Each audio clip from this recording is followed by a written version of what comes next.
Okay, so I'm back. I haven't posted in a couple of months. So I went to the ER the other day. I've been having like some chest pains, some weird pains in the abdomen. So I went to the ER. This ER visit was a little weird to me in the fact that the minute I got in, I came in for chest pains and like shortness of breath.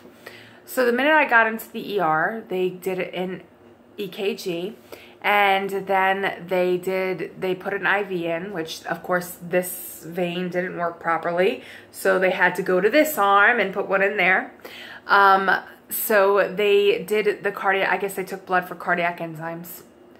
And they put me in like this curtain to wait because they didn't admit me, and I couldn't get into the room in the ER because it was busy. And they never hooked me up to a heart monitor, which is weird, and they knew I had a cardiac history. So okay, I'm sitting there behind this curtain for like ever. Nobody came in to check on me. So I'm sitting there for, oh, then they come in and they took me for a chest x-ray. And then they send me back to the curtain. And I was sitting there for an hour and a half without anybody checking on me. I was thinking to myself, well, okay, yeah, the EKG may have came out okay.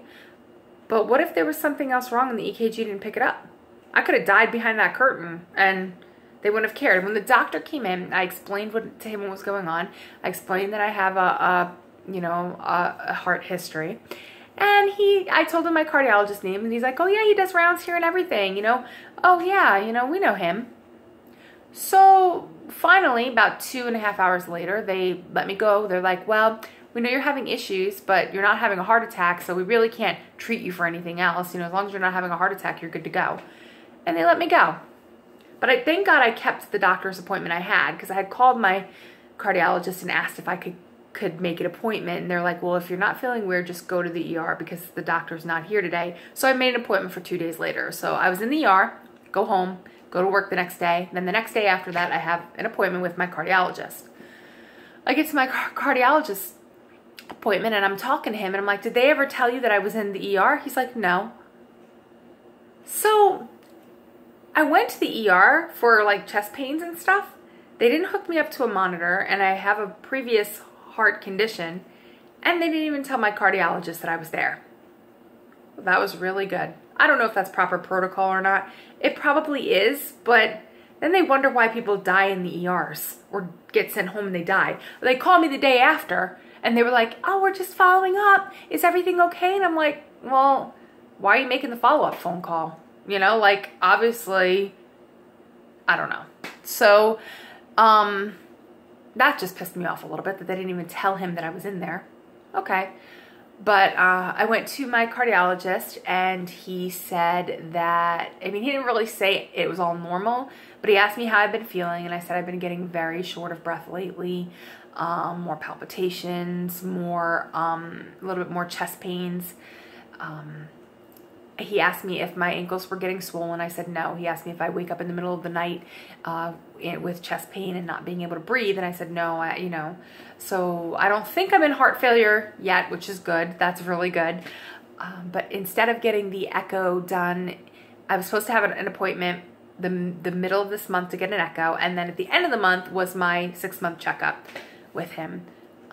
But he wants to do the TEE instead because I had the TEE done last February when I had the sepsis, and he wants to check the differences in the TEE, and he said also it gives a better picture, so when I have to go talk to the surgeon, I can bring that with me, or they can send that over to the surgeon, and the surgeon will have a better picture of what's going on.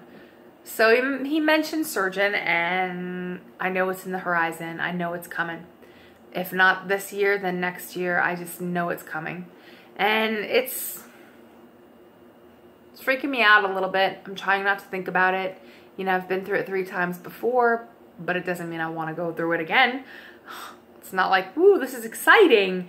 I'm really not looking forward to it. So I'm trying not to think about it until the time comes when I really have to think about it. But I'll know more at the end of this month.